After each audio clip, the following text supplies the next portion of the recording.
नमस्कार दोस्तों, welcome back to Target Board Lucky के यूट्यूब चैनल में आपका स्वागत है। आज जो क्लास 10th का होने वाला है वो मॉडल सेट नंबर 1 होने वाला है। ऐसा ही मॉडल सेट बारी से हम बताते रहेंगे हर सब्जेक्ट के। तो आप चैनल पे नए हो तो चैनल को सब्सक्राइब कर लीजिएगा और वीडियो को लाइक नहीं किया तो वीडियो को लाइक कीजिएगा ताकि मेरी हर वीडियो का नोटिफिकेशन आपको मिल सके। तो क्वेश्चन नंबर 1 की तरफ चलते हैं। इसमें कुल 50 ऑब्जेक्टिव क्वेश्चन लेके आए हैं। कितने लेके आए हैं? कुल 50 ऑब्जेक्टिव क्वेश्चन लेके आए हैं जो बारी से डिस्कस करते जाएंगे। ठीक है, आपके परीक्षा के ये बड़ी महत्वपूर्ण होंगे, इसलिए आप भी एक भी ऑब्जेक्टिव को मिस नहीं करिएगा। ठीक है, क्वेश्चन नंबर 1 की तरफ चलते हैं। क्वेश्चन नंबर 1 कह रहा है यहाँ पे, कोयला किस प्रकार का संसाधन है? बताइए, कोयला किस प्रकार का संसाधन है? अनवीकरणीय, नवीकरणीय, जैव, अजैव।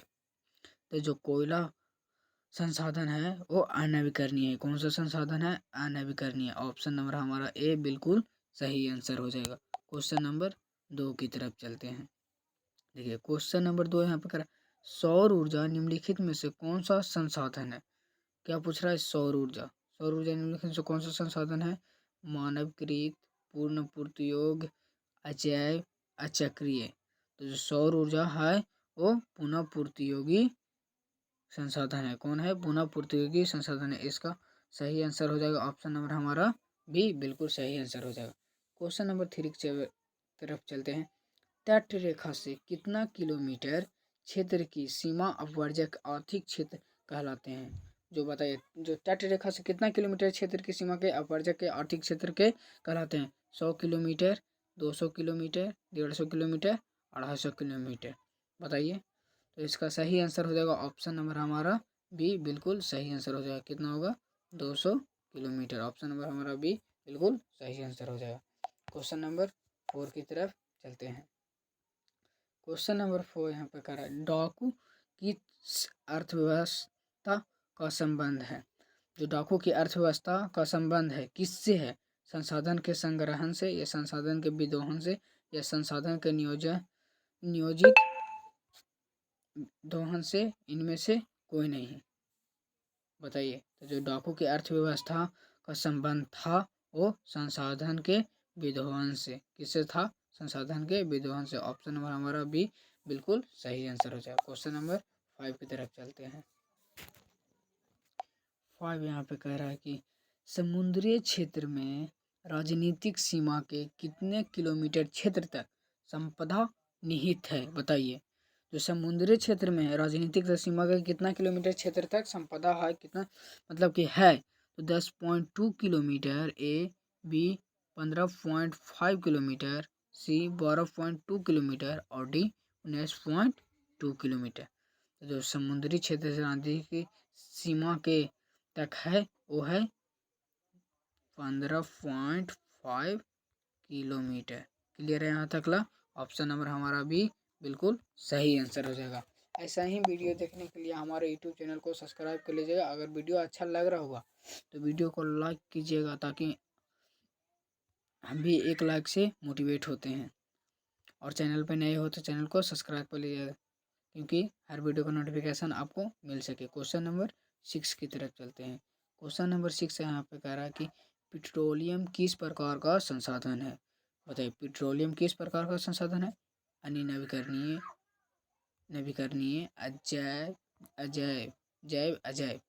तो जो पेट्रोलियम संसाधन है वो है अनवीकरणीय। कौन है? अनवीकरणीय। ऑप्शन नंबर हमारा ए बिल्कुल सही आंसर हो जाएगा। क्वेश्चन नंबर 7 की तरफ चलते हैं। निम्न में से कौन सी मिट्टी सर्वाधिक उपजाऊ है? बताइए। पर्वतीय, मरुस्थलीय, पीली या जलोढ़? बताइए इसका सही आंसर।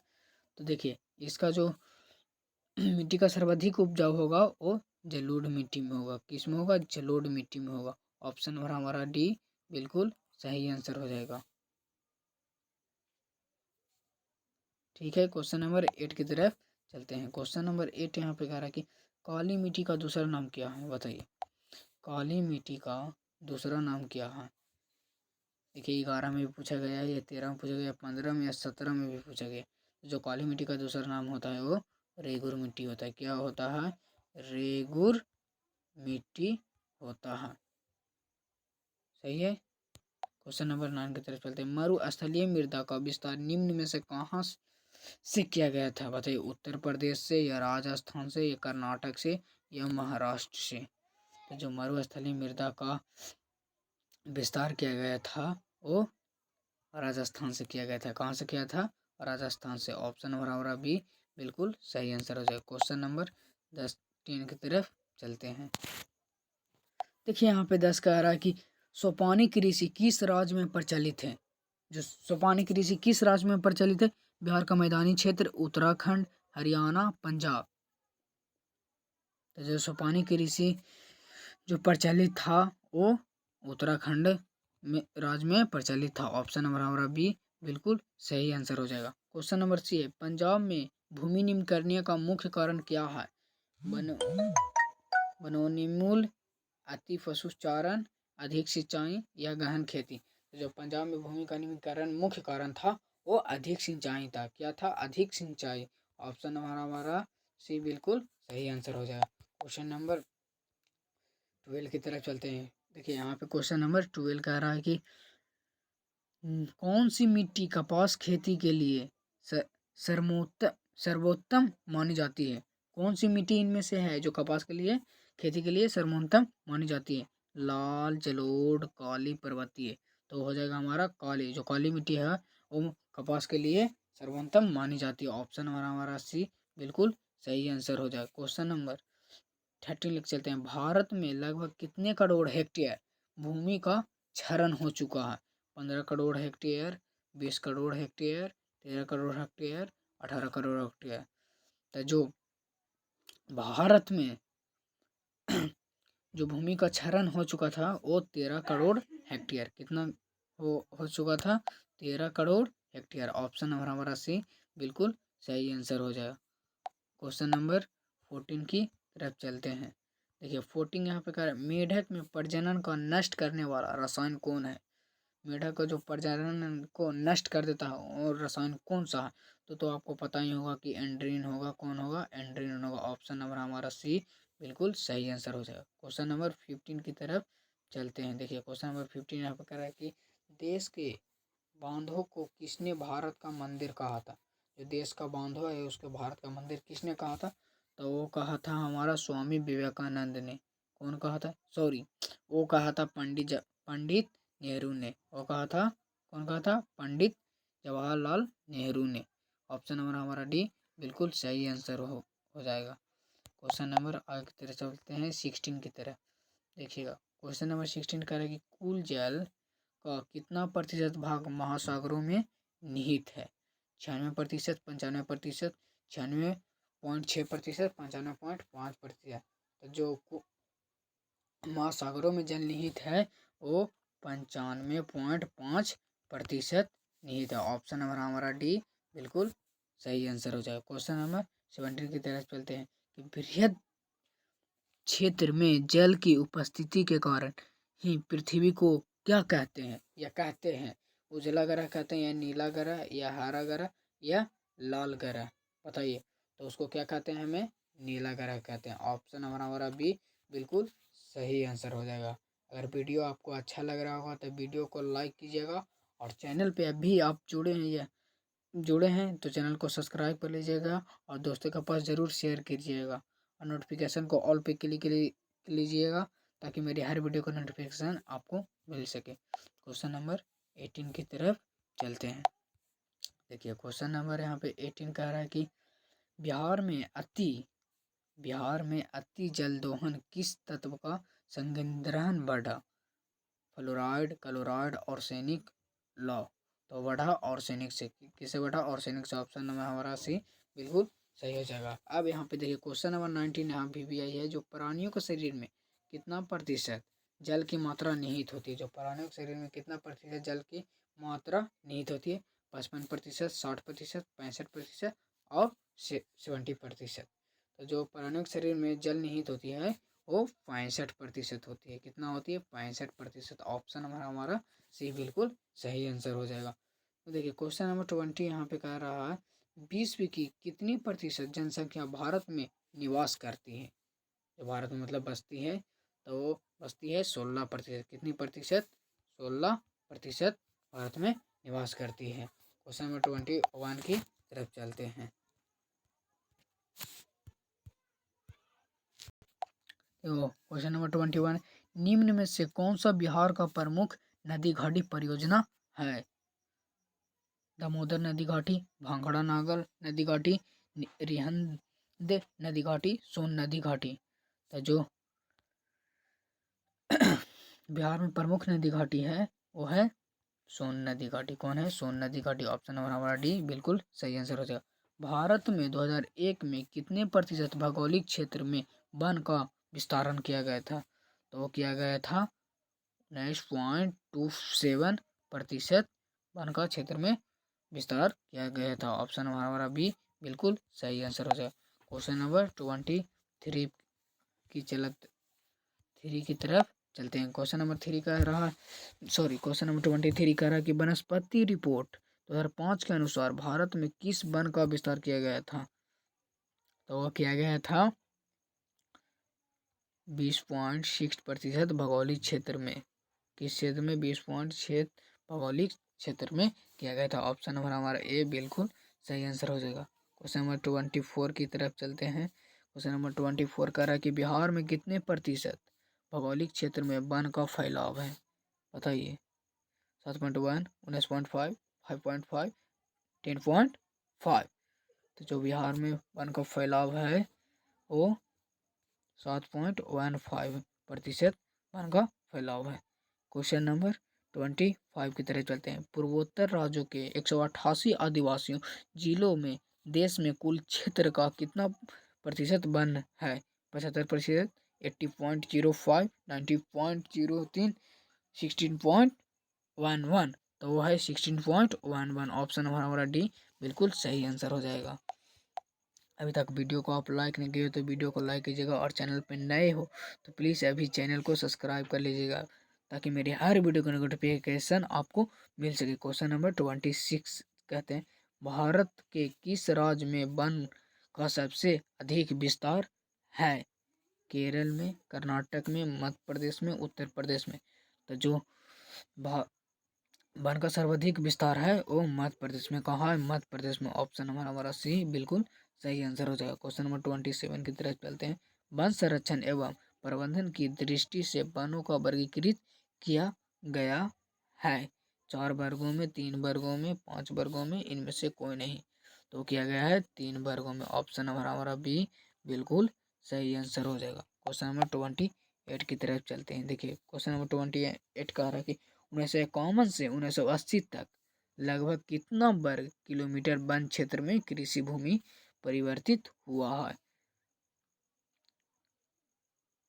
30,000, 26,200, 25,200, 35,500। तो किया गया है 26,200। क्लियर है यहाँ तक? ऑप्शन हमारा बी बिल्कुल सही आंसर हो जाएगा।